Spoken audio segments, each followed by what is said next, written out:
दोस्तों नमस्कार। आप सभी का आपके अपने परिवार द एग्जाम्स वार में बहुत बहुत स्वागत है।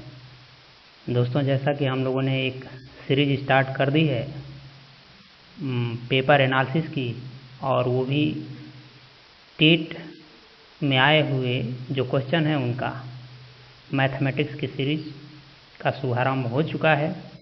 आज उसी कड़ी में हम उसका अगला पार्ट देखेंगे, और ये पेपर था 2011 का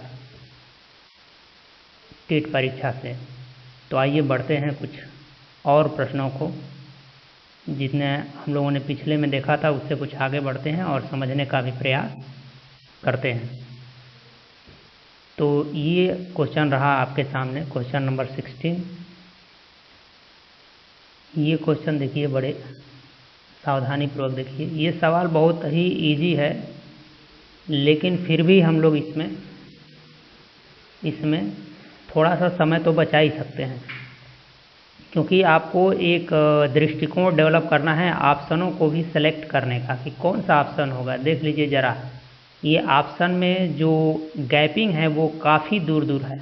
इसका मतलब कि हमारा अप्रोक्सीमेशन या एक लगभग की आइडिया लेके यदि चलेंगे तो हम क्वेश्चनों में भी कुछ ना कुछ तो बचा ही सकते हैं। अगर इसका मतलब आप समझते हैं कि √64 का मान हमें ढूंढने की ज़रूरत है, यानी कि हमें √64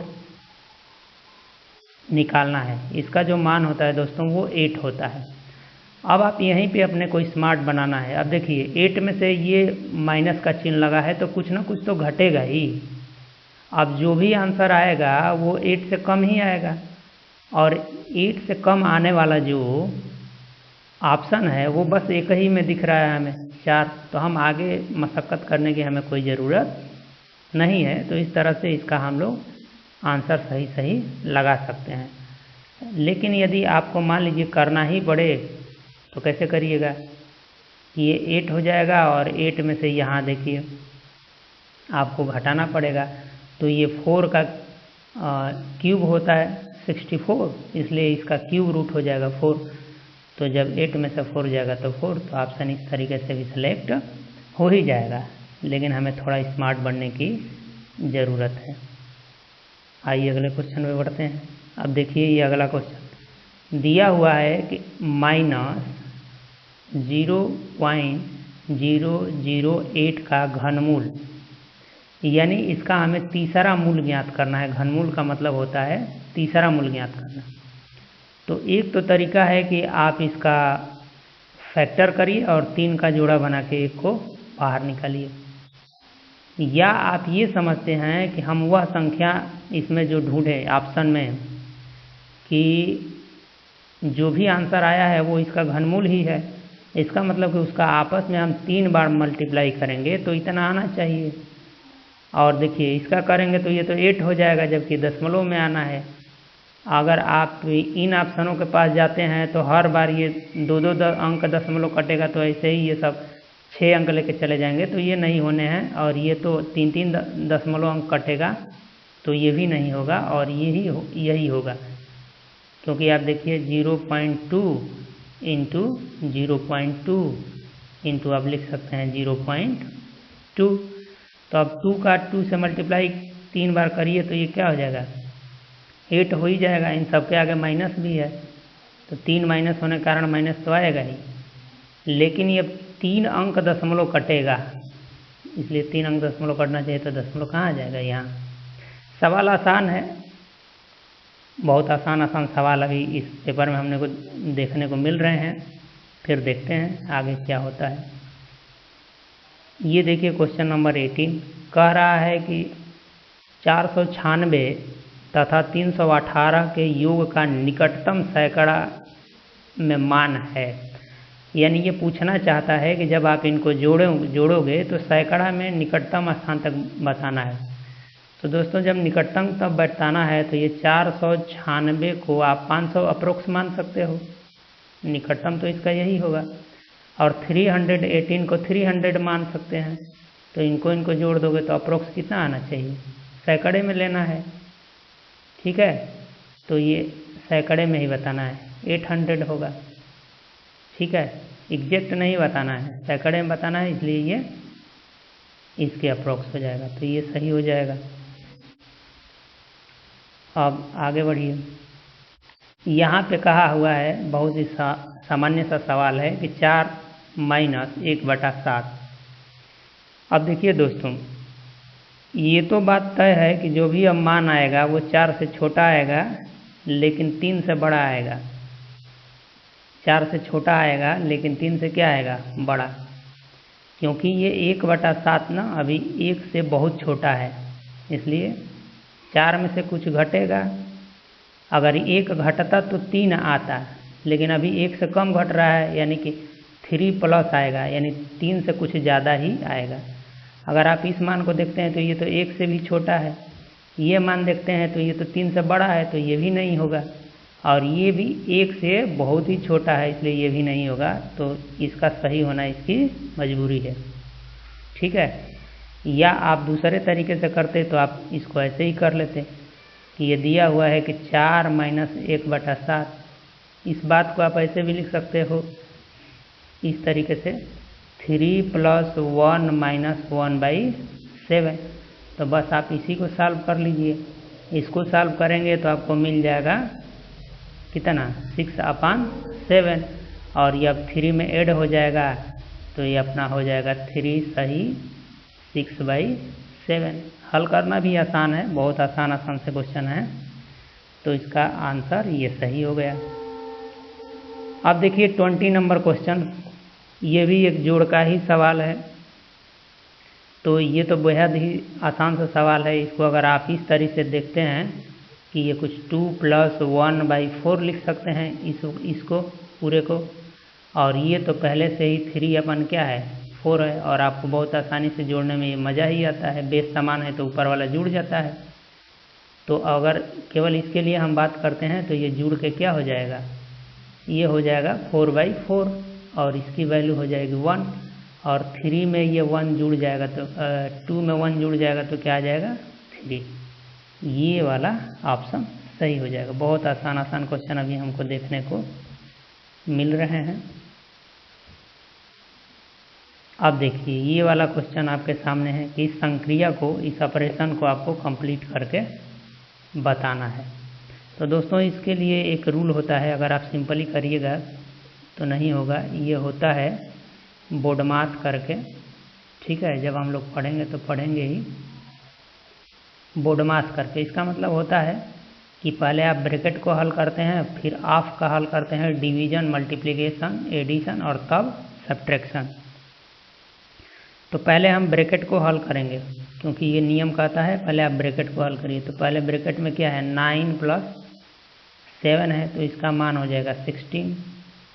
इसके बाद दोस्तों ये ऑफ वाला है, तो ऑफ का तो है नहीं, ऑफ का मतलब ये होता है कि ब्रैकेट के पहले कुछ जैसे कुछ भी लगा हुआ हो तो इसको हल करते हैं। तो ये तो है नहीं इसमें, तो ऑफ वाला हट जाएगा। अब डिवीजन को करेंगे, यानी कि 16 को आप डिवाइड करेंगे 4 से, अब इसके साथ लेंगे क्योंकि अब डिवीजन को, तो जब डिवीजन करेंगे तो इसका रिजल्ट आ जाएगा 4। अब यहाँ पे मल्टीप्लिकेशन है 5, तो 4 और 5 का मल्टीप्लिकेशन करेंगे तो क्या आ जाएगा 20। तो ये आंसर आपका क्या हो जाएगा, सही हो जाएगा। अब देखिए ये क्वेश्चन कहा है कि भिन्नों को आरोही क्रम में सजाने का विन्यास है, यानी बहुत सारे ये चारों ऑप्शन में भिन्न दिया हुआ है और आपको सजाना है आरोही क्रम। आरोही क्रम का मतलब होता है दोस्तों छोटे से बड़े की तरफ, यानी बढ़ते हुए क्रम में, बढ़ते हुए क्रम में, यानी कि पहले छोटा भिन्न रखेंगे, फिर बड़ा भिन्न रखेंगे, और फिर उससे बड़ा ऐसे रखते हुए चले जाएंगे। तो ये देखिए बहुत सारा भिन्न दिया हुआ है, सब में एक ही भिन्न है, बस उसका क्रम इधर उधर का दिया हुआ है। तो पहले आप यहाँ से चेक करना स्टार्ट करिए। तो एक तो तरीका है कि आप इनका नीचे वाले का लॉसन निकाल के करिए, लेकिन वो जटिल तरीका है। लेकिन इसमें आप यदि कुछ याद रखें, जब हम लोग पढ़ेंगे प्रतिशत वगैरह, तो वहाँ पे मैं आपको बहुत सारी चीज़ें बताऊंगा कि जो 1/8 का प्रतिशत मान होता है वो 12.5% होता है। उसी प्रकार 1/6 का जो मान होता है वो 16 दशमलव कुछ होता है प्लस में। और 1/3 का ये 33 कुछ प्रतिशत होता है, और 1/9 का 11 ऐसे ही कुछ होता है, थोड़ा सा अधिक होता है। ठीक है, तो ये एक आइडिया लग गया कि 1/8 का मतलब ये लगभग ये है, 1/6 का मतलब लगभग ये है, 1/7 का मतलब ये है, 1/7 नहीं 1/3 का मतलब ये है, और 1/9 का मतलब ये है। तो अब यहाँ से अपना आइडिया हम लोग लगाते हैं। देखिए इसका मतलब ये है कि अगर 1/8 यानी कि आप 3/8 को लिख सकते हैं 3 गुणे 1/8। इसी तरीके से आप सबको लिख सकते हैं। तो 3 में आप 12.5 से यदि मल्टीप्लाई करेंगे, 3 में यदि आप 12.5 से मल्टीप्लाई करिए तो क्या हो जाएगा, ये 36 से कुछ ज़्यादा आएगा, यानी कि ये 36 प्लस आ रहा है यहाँ पे। और 1/6 का मतलब जो होता है 16, तो 16×5 = 80, यानी कि ये 80 से थोड़ा सा अधिक आएगा। यहाँ पे आइएगा तो ये क्या हो जाएगा, 1/3 का 33 होता है, तो ये 6.66 कुछ ऐसे आएगा। तो अब देखिए क्रम भंग हो रहा है, ये छोटा है फिर बड़ा है, सही बात है, लेकिन अब इससे छोटा आ गया, तो ये वाला ऑप्शन क्या हो गया, गलत। यहाँ पे आ जाइए 5/6 को देखिए, 5/6 को अगर देखिएगा तो 1/6 का मतलब 16 कुछ तो 16×5। अच्छा ये निकाल ही चुके हैं यहाँ पे। तो इसका मतलब यह हुआ कि इसको भी अगर आप देख लिए होते यहीं पे किसी एक का, जैसे आप निकाले हैं ये 3/8 की वैल्यू आपने निकाल लिया है कितना, लगभग 36 से थोड़ा सा ज़्यादा होगा। और 5/6 का वैल्यू आपने निकाल लिया है 80 प्लस। एक्यूरेट बहुत जाने की ज़रूरत नहीं क्योंकि यहाँ कंपेरिजन ही है। और आपने निकाला 2/3 का जो मान निकाला है वो कितना निकाला है, ये 66.6 प्लस कुछ आएगा। और 5/9 का जो मान आपने निकाला है वो क्या निकाला है, 55 प्लस आएगा। तो अब इसका मतलब यह हुआ कि जब भी आप लिखेंगे तो सबसे छोटा यह है, उसके बाद से ये है, उसके बाद से ये है, और उसके बाद से ये है। तो अब देखिए ऑप्शन में चूज करिए। ये तो हम पहले ही छाट चुके हैं। देखिए यहाँ आ जाइए, यहाँ सबसे पहले 3 देखिए ये 3 जगह दिख रहा है, यहाँ दिख रहा है, यहाँ दिख रहा है, यहाँ दिख रहा है। तो ये तो ऐसे ही नहीं होगा, ये तो छाट ही चुके हैं। अगर आप यहाँ देखेंगे तो 3/8 यानी कि 36 सही है, लेकिन इसके तुरंत बाद आना चाहिए 5/9, तो ये वाला गलत हो गया। तो इसको चेक करने की ज़रूरत नहीं है, यही सही हो जाएगा। चलिए आगे बढ़ते हैं। ये देखिए ये कहा है कि मार्टिन के पास कुछ मार्बल हैं, उनमें से वह 14 खो दिया, फिर भी 6 रह गया। आरंभ में उसके पास कितने मार्बल थे। अब सीधी बात है, हमें नहीं पता है कि उसके पास कितने मार्बल थे। तो अगर 14 उसमें से खो गया फिर भी 6 बच गया, यानी 20 रहा है। बहुत सिंपल सा सवाल है, 20 में से 14 जाएगा तो 6 ही बचेगा। बहुत आसान सा सवाल, एकदम बच्चों वाली कहानी है। ये मजाक बना के लग रहा है पेपर को रख दिया है। खैर हमको एनालिसिस करना है, पेपरों को देखना है, उसके स्टैंडर्ड को बढ़ते हुए स्तर को देखना है और समझने की भी कोशिश करनी। देखिए दोस्तों ये फिर आ गया बोर्ड मास पे आधारित एक सवाल, सरल कीजिए। तो सबसे पहले हमारा काम है ब्रैकेट को सॉल्व करना। तो आप ब्रैकेट को सॉल्व करिए। तो इसको सॉल्व करेंगे तो ये 1 सही 1/4 को आप लिख सकते हैं 4 × 1 = 4, 1 5, यानी इसके जगह पे आप लिख सकते हैं 5/4। और ये गुणा तो ही है 7/10।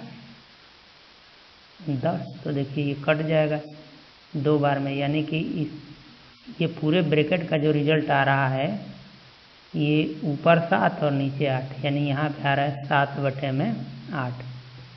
अब हम इसके बाद ब्रैकेट वाले भाग को हटा दिए, तो अब यहाँ से भाग ही करना होता है। तो 7/9 में 7/8 से आपको क्या करनी है, भाग देनी है। मतलब यहाँ पे समझिए 7/9 को डिवाइड करना है 7/8 से। और जब भी किसी भिन्न को भिन्न से डिवाइड करते हैं तो नीचे वाला ऊपर चला जाता है और ऊपर वाला नीचे के साथ। यानी कि ये पूरा रिजल्ट यहाँ पे लिख दे रहे हैं कि 7/9 गुणे, अब ये मल्टीप्लाई के रूप में चेंज हो जाता है 8/7। तो देखिए 7 से 7 कट गया, यहाँ पे आपका रिजल्ट बच गया 8/9। यहाँ तक आपने सॉल्व कर लिया और इसके पहले अब लिखा हुआ है 1/3। तो ये एक जोड़ ही हो गया। यहाँ पे इनका अपना हर ले सकते हैं 9, तो ये इस यहाँ पे आ जाएगा 3 3 जा 9, तो 3 और प्लस 8, यानी कि टोटल मान आ जाएगा 11/9। अब 11/9 आ गया। अगर ढूंढिए आप ऑप्शन में, डायरेक्ट तो दिख नहीं रहा है, तो आप यहाँ देखिए 9 1 में 9 और 9 2 11, 9 2 11, तो ये अपना आंसर हो जाएगा। ठीक है, चलिए आगे बढ़ते हैं। 25 नंबर क्वेश्चन को ज़रा देखिए। अगर आप देख रहे हैं ज़रा यहाँ पे समझिए, बहुत छोटा सा ही प्रश्न है, लेकिन यहाँ पे ऑप्शन पे आपको थोड़ा सा एक एनालिसिस समझ के रखना है। इसका मल्टीप्लाई करने की ज़रूरत नहीं है, क्योंकि देखिए सभी ऑप्शन में जो अंक हैं वो एक जैसे हैं, सब में एक जैसा लिखा हुआ है। बस फर्क कहाँ है, दशमलव में। बस फर्क कहाँ है, दशमलव। देखिए दशमलव इसमें यहाँ लगा हुआ है, इसमें दशमलव यहाँ लगा हुआ है, इसमें दशमलव यहाँ लगा हुआ है, और इसमें दशमलव यहाँ, यानी दशमलव के प्लेस पे अंतर है। तो इसका मतलब कि हमें इसमें इसका मल्टीप्लाई तो करना नहीं है, केवल दशमलव को अगर हम समझ जाएं तो हमारा आंसर सेकेंडों में आ सकता है। देखिए तो यहाँ पे 1 अंक, 2 अंक और 1 अंक, यहाँ 3 अंक, यानी कि 3 अंक दशमलव कटना चाहिए। चेक करिए 3 अंक कहाँ है, यहाँ है, इसलिए ये ऑप्शन सही है। ठीक है, तो इस तरह से दोस्तों इसका ये सही हो गया। क्वेश्चन नंबर 26 में देखिए, 4 अंकों वाली बृहत्तम तथा न्यूनतम संख्याओं का योगफल है। ठीक है, तो यहाँ पे ये संख्याओं से रिलेटेड है। 4 अंकों की बृहत्तम संख्या होती है, बस 4 बार 9 लिख दीजिए तो ये बृहत्तम हो गई। और न्यूनतम लिखने के लिए यहाँ 1 लिख लीजिए और 3 ठो 0 बढ़ा लीजिए। 4 अंकों की सबसे छोटी संख्या हो गई, जोड़ दीजिए तो ये 9 9 9 9 आएंगे ही, और ये क्या हो जाएगा 10। तो कहाँ ऑप्शन है, ये सही हो गया। बहुत ही आसान क्वेश्चन देखने को मिल रहे हैं। अब क्वेश्चन नंबर 27 में देखिए, शुरू में तापक्रम 18 डिग्री सेंटीग्रेड बढ़ता है, फिर 23 डिग्री सेंटीग्रेड घटता है। यदि प्रारंभिक तापक्रम 27 डिग्री सेंटीग्रेड हो तो अंतिम तापक्रम क्या हो। देखिए ये कह रहा है कि शुरू में क्या हो रहा है, अब हमें नहीं पता है कि यहाँ पे क्या था। शुरू में 18 डिग्री सेंटीग्रेड बढ़ रहा है, यानी प्लस हो रहा है। उसके बाद से माइनस हो रहा है कितना, 23 डिग्री सेंटीग्रेड, और लास्ट में बच रहा है कितना, 27 डिग्री सेंटीग्रेड। कुछ इस तरीके से इक्वेशन बनेगा। तो इसका मतलब कि यहाँ पे आप देख रहे हैं ये प्लस है, ये माइनस है, दोनों का डिफरेंस आएगा -5 डिग्री सेंटीग्रेड। और जब -5 को इधर ले जाइएगा तो इधर नहीं ले जाना है, लास्ट में क्या है, हाँ नहीं, यहाँ पे ये नहीं दिया है, मिस्टेक से मैंने लिख दिया, ये चीज़ यहाँ पे दिया हुआ है, यहाँ पे। ठीक है, यानी शुरू में 27 था और इन दोनों का डिफरेंस आ गया 5 डिग्री सेंटीग्रेड, यानी कि 27 डिग्री सेंटीग्रेड में से 5 डिग्री सेंटीग्रेड आप निकालिए तो आएगा 22 डिग्री सेंटीग्रेड। ये छोटा सा ही सवाल है, इसमें बहुत वो नहीं है। अब देखिए 28 नंबर सवाल आ गया। यह भी कैलकुलेशन ही है, केवल मल्टीप्लिकेशन है। तो अब पहली दफ़ा देखिए, ये भी अंकों के दृष्टि से देखिए तो समान है, ये भी अंकों की दृष्टि से समान है, बस इनमें फ़र्क माइनस का है। तो पहले तो देख लीजिए कि माइनस में आएगा कि प्लस में। तो माइनस माइनस का गुणा होगा तो प्लस, और प्लस माइनस का गुणा होगा तो माइनस, और फिर माइनस माइनस का गुणा होगा तो प्लस, और प्लस माइनस का गुणा होगा तो माइनस, यानी कि इसका जो रिजल्ट आएगा वो निगेटिव आएगा। तो ये दोनों ऑप्शन नहीं होंगे। अब बड़ा आएगा कि छोटा आएगा तो देख लीजिए, 4 5 20, अब 20 छक्का 120, 120 गुणे 3 जब करिएगा तो यही 360 हो गया। इसका डबल कर दीजिएगा तो 720, यानी कि ये वाला आंसर सही हो जाएगा। अब देखिए 28 नंबर सवाल, 29 नंबर कहा है कि 8 किलोग्राम 350 ग्राम से 3 किलोग्राम 178 ग्राम को घटाइए, यानी इस पूरे में से इस पूरे को क्या कर देना है, घटा देना है। बस यहाँ पे यही ख्याल रखना है कि किलोग्राम में से किलोग्राम घटेगा और ग्राम में से ग्राम घटेगा। तो देखिए 8 में से 3 किलोग्राम जाएगा तो क्या हो जाएगा, 5 किलोग्राम। और ये यहाँ तो ये बड़ी वैल्यू है ना, 350 में से 178 जाएगा, यानी कि 5 किलोग्राम कुछ आएगा। ऑप्शन पे देखिए एक ही ऐसा है, तो आगे हमें दिमाग लगाने की ज़रूरत नहीं है। इसका सही होना इसकी मजबूरी है। चलिए अब ये क्वेश्चन नंबर 30 यानी कि लास्ट क्वेश्चन है दोस्तों। यहाँ पे दिया हुआ है कि 3.5 सेंटीमीटर व्यास वाले वृत्त की परिधि है। अब वृत्त की परिधि निकालना है आपको, लेकिन दोस्तों जब हम लोग पढ़ेंगे तो एक स्टैंडर्ड वृत्त हमको याद रखने की ज़रूरत होती है। अगर इसकी त्रिज्या 7 होती है तो इसकी जो परिधि होती है वो क्या होती है, 44 होती है।